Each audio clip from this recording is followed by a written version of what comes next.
రాష్ట్ర వ్యాప్తంగా మరిన్ని వార్తలు వేగంగా సంక్షిప్తంగా చూద్దాం.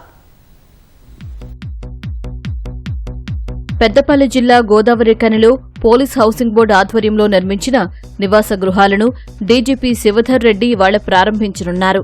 డీజీపీ పర్యటన దృష్ట్యా పోలీసులు భారీ బందోబస్తు ఏర్పాటు చేశారు. మహబూబాబాద్ జిల్లా కేసముద్రం వ్యవసాయ మార్కెట్ను జిల్లా కలెక్టర్ స్నేహ శబరీష్ సందర్శించారు. మొక్కజొన్నల కొనుగోలులో జాప్యం ఎందుకు జరుగుతుందో అధికారులను అడిగి తెలుసుకున్నారు. కొనుగోళ్లను వేగవంతం చేయాలని అధికారులకు ఆదేశించారు. హనుమకొండలో బీటెక్ అడ్మిషన్ల పేరిట భారీ మోసం వెలుగులోకొచ్చిందని, ప్రముఖ ఇంజనీరింగ్ కాలేజీల్లో అడ్మిషన్లు ఇప్పిస్తానని నమ్మబలికి విద్యార్థులను మోసం చేసిన నిందితురాలిని పోలీసులు అరెస్టు చేశారు.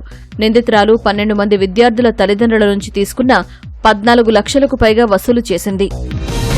సిద్దిపేట జిల్లాలో వంటి మామిడి కూరగాయల మార్కెట్ తరలింపు ఉద్రిక్తతకు దారితీసింది. రైతులకు ఇచ్చిన హామీలు అమలు చేయకుండానే భూమి స్వాధీనం చేసుకోవడంపై బాధితులు ఆందోళనకు దిగారు.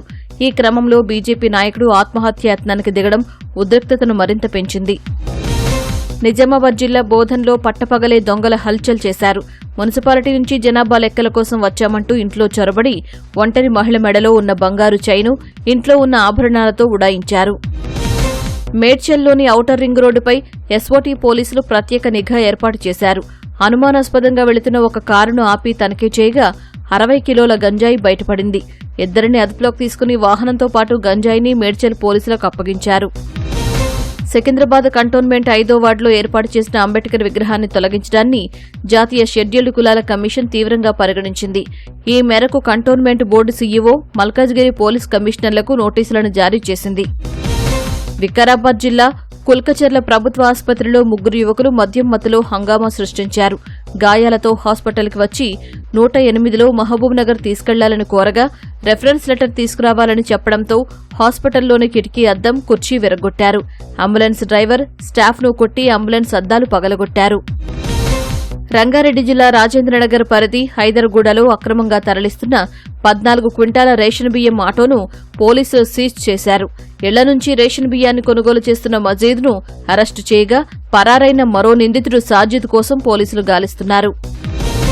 నల్గొండ జిల్లా మిర్యాలగూడ డంపింగ్ యార్డులో చెత్త గుట్టలుగా పేరుకుపోయింది. ఎమ్మెల్యే చొరవతో రీసైక్లింగ్ యంత్రాన్ని ఏర్పాటు చేశారు. డంపింగ్ యార్డులో గుట్టలుగా పేరుకున్న వ్యర్థాలను మున్సిపాలిటీ అధికారులు రీసైక్లింగ్ చేస్తున్నారు. ఈ ప్రక్రియను స్థానిక ఎమ్మెల్యే బత్తుల లక్ష్మారెడ్డి పరిశీలించారు. హైదరాబాద్ రవీంద్ర భారతిలో బీసీ సంక్షేమ శాఖ ఆధ్వర్యంలో నిర్వహించిన మహాత్మా జ్యోతిరావు పూలే ఉత్సవాల్లో ఉద్రిక్తత తలెత్తింది.